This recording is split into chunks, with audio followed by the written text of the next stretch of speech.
Hey guys, me Sam Stein, managing editor at the Bulwark. I'm here with Dave Jamieson. Dave is an old colleague and friend at HuffPost, longtime labor reporter. I could think of no one better to talk about what is a big issue that broke this morning, actually last night. A big strike from dock workers, I believe affecting much of the eastern, if not all of the eastern seaboard ports. Could put our economy in an incredible tumult right before an election. But there's also a lot of interesting labor dynamics with Trump and Kamala Harris, too. Dave, thank you so much for joining us. Really appreciate it. Let's start with why they're striking. It happened last night. What is actually the disagreement here between the dock workers and the companies that employ them? So they want big raises, right? I mean, that's what everybody wants now. That's why we're seeing big strikes, And it's Yeah. it's still, I think, a favorable moment to go out on strike. So the dock workers, they top out right now at around $39 an hour for context. And what the union has been demanding is a $5 raise for each year of the 6-year contract. So they're calling for a big raise. That would be Right. $30 over the life of the contract. Now, that's not necessarily where a firm demand where they will end up, but that is what kind of the opening salvo has been here. And so this, the negotiations have not gone well. The group representing the port employers have accused the union of walking away from the table. But we knew this was coming, that this was likely to happen. And so, right at midnight last night, Tuesday morning, workers walked off, sticking by the demands. So they want the big raises. They also want protections against automation. And I think there's a lot of overlap with other labor strife we've seen. It's it's similar, I think, to, the actors and writers who went on strike, in part, over demands over AI and wanting protections against that. The port workers want protections against automation that could destroy their jobs. How do the salaries of the port workers compare to other union members? They're good. Look, there's no doubt about it. I mean, you do the math. Topping out at $39 an hour, it would probably be at a salary around $80,000, but a lot of them do make a lot more than that because of overtime. So a lot of workers can make well into six figures in this line of work.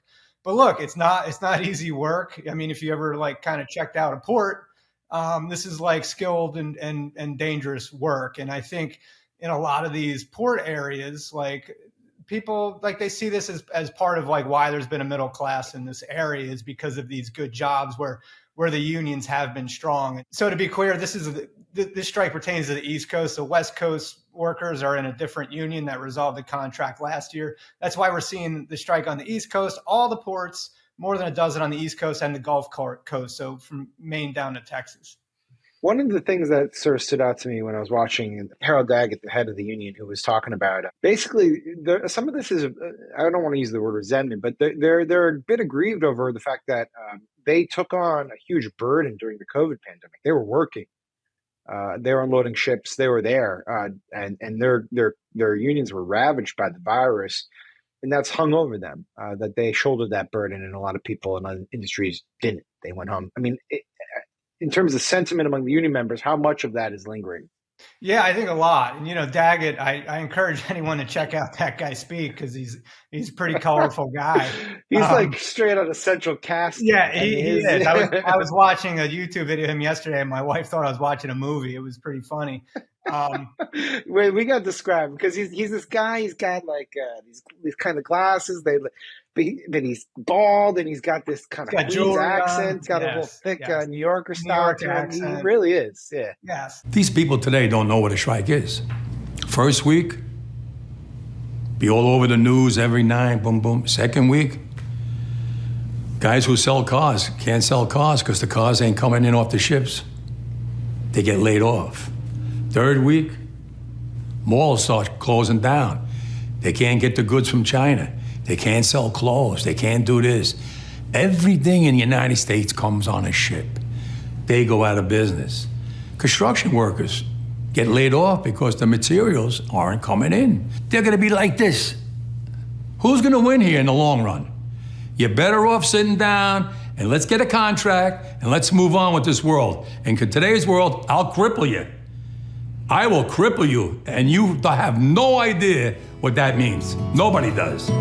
And, so he was out there on the picket line early this morning, and he was saying, literally, he was saying, these companies, they don't effing care about us, but they're going to learn to effing care about us You can swear. Don't worry about it. Because we're going to shut everything down. And Daggett's point is that, during the pandemic, a lot of these companies, with the supply chain constraints, these workers are working through that. A lot of these companies, made literally billions of dollars, and they've done very well. And so, what he's saying is we're not the greedy ones, they're the greedy ones. And he's, this is, a lot of these are multinational companies, like Maersk, which is a Danish company, big companies that are doing well, that Daggett is saying this is time to pay up, and we're not being greedy, you're being greedy. They're not making millions no more. They're making billions, and they're spending it fast as they make it. I want a piece of that for my men, because when they made their most money was during COVID. When my men had to go to work on those piers every single day, when everybody stayed home and went to work. Not my men. They died out there with the virus. We all got sick with the virus. We kept them going. From Canada to Maine to Texas, Great Lakes, Puerto Rico, now the Bahamas, everybody went to work during COVID. Nobody stayed home. Well, I want to be compensated for that. Came away being like, this guy's just not going to fucking bend. Like, he feels he's got the upper hand. But the way he was speaking in the run up to this was that, and I think this is an important point, was that, they are able and willing to inflict broader economic pain in pursuit of a good contract. Right. And that was very divisive on Twitter when I posted a video of Daggett speaking, and a lot of people on the right, blasting the guy as this selfish guy, and some people on the left kind of liking the way the guy talked, But so the longshoremen, I mean, these are like, they're old school in the sense that like they sort of have outsized power, right? I mean, they're sort of like a throwback in the sense of like we think of like really strong unions from the post-war years, because they're at like total choke points of the economy, right? You're talking about you can't just build another port. You can't just hire people to do what they do off the street. It's tough. And here they're going to divert some to the West Coast, but you can't do all of that with this. And so so they are very powerful in what they control. And I think Daggett's been very clear that he's totally willing to exercise his power. And he was saying he was laying out ahead of time, like, look. He was saying in a week, you're going to start seeing impacts in the auto industry. Parts aren't coming in. You're going to see dealers laying people off. You're going to see retailers who can't get the clothes they're selling. You're going to see layoffs. So he was talking about this in the way that it could disperse damage, and the way that they're willing to do that if they have to.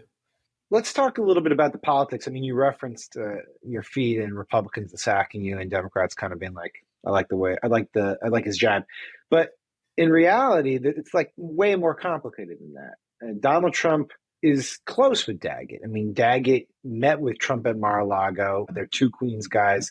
Trump allegedly told Daggett that he also shares concerns about automation. We'll get to automation in a second, because I think this is really the rub of it.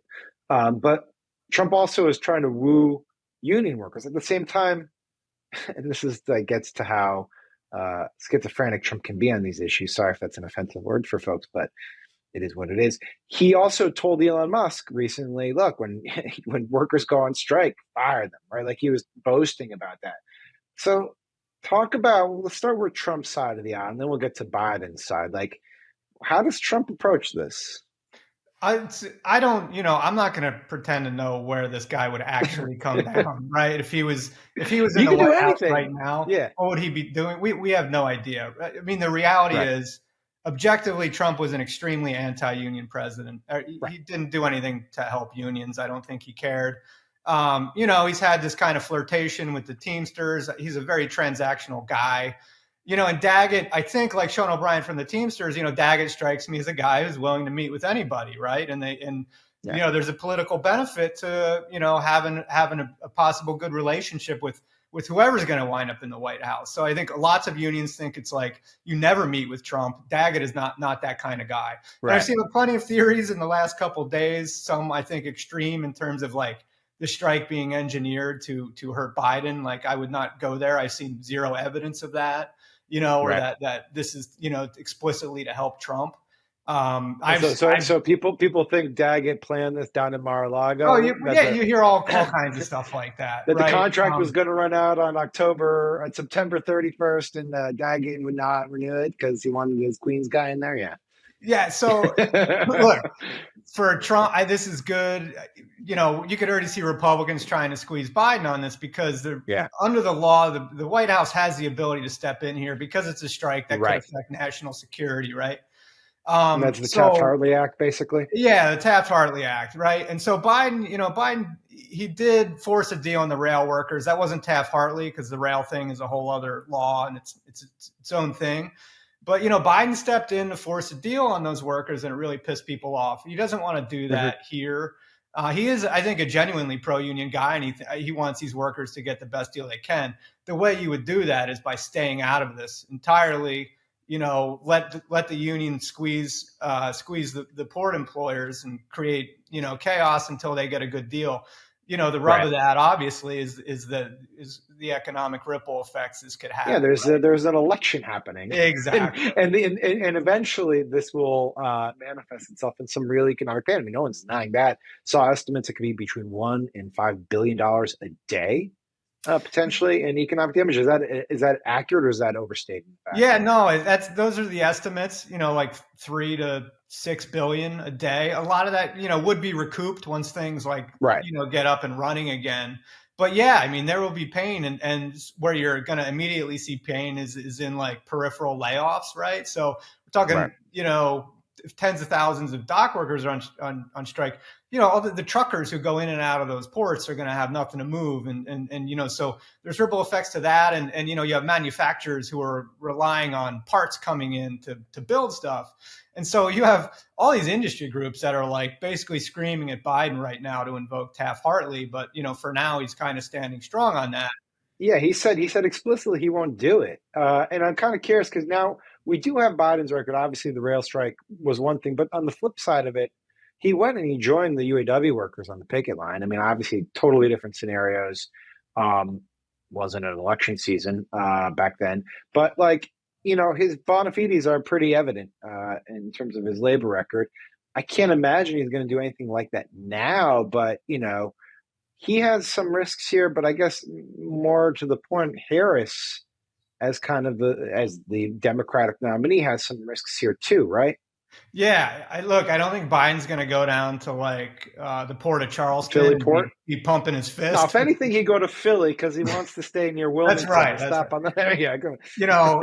He's not going to be, I think explicitly pro-union in this situation, but I think he does want to stay out of this, and I think his hope is that this is going to get resolved within a few days. Because within a few days is okay. It sort of minimizes the damage. Because this is the kind of strike where I think regular people won't feel it for a few weeks, right? It's going to take time for any sort of inflation to happen because of this. I mean, the big thing, there's stuff. Look, everything that comes in through these ports, bananas, coffee, auto parts, and all that stuff. Eventually, that you feel that. But I'm worried about Arthur Delaney. Yeah, man, go buy your bananas now, Sam. Yeah. I think the White House. Look, they're working behind the scenes to pressure the port companies to come to a deal. I think they're just crossing their fingers that this will be resolved within days. But if it goes into weeks, that becomes a serious problem. And Harris has gotten all these unions behind her. That puts the administration in a weird spot of it. If in a few weeks they do start thinking about using Taft-Hartley, that could damage the relationship with organized labor. Absolutely. All right, let's end on the automation element because that's the one that kind of, for me at least, is the real sort of pressure point here.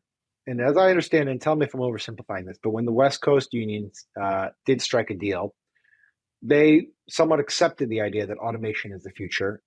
And their argument was, well, we want to cut those profits at a minimum. I don't really know anyone in sort of real industry or economics who doesn't foresee automation having a bigger role on the ports here. How does the union hold the line that automation should be held back as part of their agreement? I think it can be a very difficult thing to negotiate, as we've been seeing in all kinds of industries. I think sort of the best that unions can hope for on this front is to win some job protections and not to like totally ward off advancements, but to Right. sort of make sure that workers are getting a bigger piece of the pie as automation and AI or whatever becomes an increasing part of workplaces. As far as what Daggett's explicit demands are on automation, I don't know. Frankly, they're not very public about their bargaining postures. But I think a complete 100% resistance to technological advancements is a pretty tough position to Yeah. maintain. And so that's what we're seeing, like in journalism and stuff, is like, okay, like we understand there's going to be some element of AI, but let's use it in a way that doesn't just frigging completely replace us all and lead to crap content, and I think it's kind of a similar dynamic in the ports or wherever else, that if you were going to adopt this stuff, do it in a way that we make greater money, and these are good jobs that adapt to the advancements, basically. Dave, thank you for unpacking all this stuff. Last one, prediction. How long does this take to get resolved? I'm putting my money on days, not weeks. That's not where weeks. I am, but I'm wrong 50% of the time. So take that for what it's worth. Fair enough. Well, we'll see. We'll have you back when it gets resolved. Dave, thanks so much, man. Really appreciate it. And hey, to everyone watching, we appreciate your support and your viewership. Obviously, as always, please subscribe to the Bulwark YouTube channel. Dave, take care, man. Sam, good seeing you.